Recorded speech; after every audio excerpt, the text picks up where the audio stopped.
अस्सलामुअलैकुम नाज़रीन, हज़रत मुल्ला अली कारी रहमतुल्लाह ताला अलैह मुतवफ़ा 1014 सन हिजरी। आप तारीर फरमाते हैं कि अब्दुल्ला बिन अली इसरून तमीमी शाफ़ई बयान करते हैं कि मैं तहसील इल्म के लिए बगदाद आया और मदरसा निज़ामिया में दाखिला लिया। इब्ने सका मेरा हम जमात और हम सबक था। हम दोनों इबादत करते और अहलुल्लाह की ज़ियारत के लिए निकल जाते। बगदाद में एक शख्स के मुतालिक मशहूर था कि वो गौसे वक्त है और जब चाहता है ज़ाहिर होता है और जब चाहता है गायब हो जाता है। एक दिन मैं इब्ने सका और 9 उमरी के ज़माना में हज़रत शेख अब्दुल कादिर जिलानी इस गौस की ज़ियारत को गए।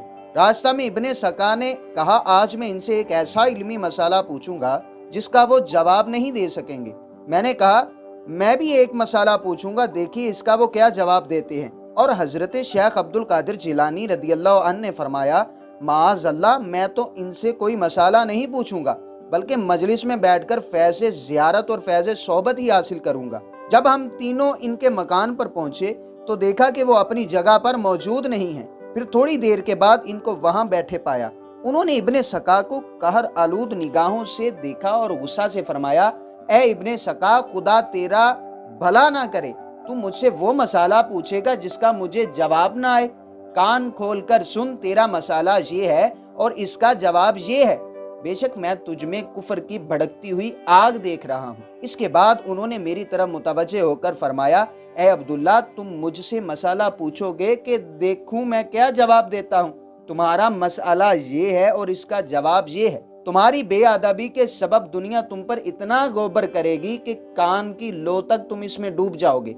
फिर हजरत अब्दुल कादिर जिलानी रहमतुल्लाह ताला अलैह की तरफ मुतवज्जे हुए और अपने करीब बिठाकर बहुत एहतराम किया और फरमाया, ए अब्दुल कादिर, तुमने अदब की वजह से अल्लाह और रसूल को राजी कर लिया। मैं देख रहा हूँ कि आप बगदाद में कुर्सी वाज पर तशरीफ ले गए और फरमा रहे हैं, कदमी हाजिही अला रक़बती कुल्ली वलीजिल्लाह, यानी मेरा ये पाँव कुल वलीउल्लाह की गर्दन पर है।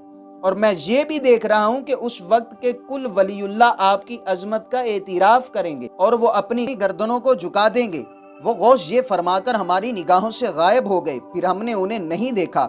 इस वाक़या के बाद हज़रत शेख अब्दुल कादिर जिलानी रदियल्लाहु अन्हु में कुर्बे इलाही के आसार ज़ाहिर होने लगे और अवामो ख़ास जोक दर जोक आपके पास आने लगे।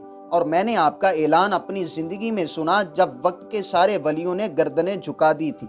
और इब्ने सका उलूम शरिया में ऐसा मुस्तगरक हुआ कि वक्त के अक्सर फुकाहा और उलमा इसकी काबिलियत का लोहा मानने लगे। वो इल्म मुनाजरा में इस कदर हावी था कि अपने मद्दे मुकाबिल को चित कर देता।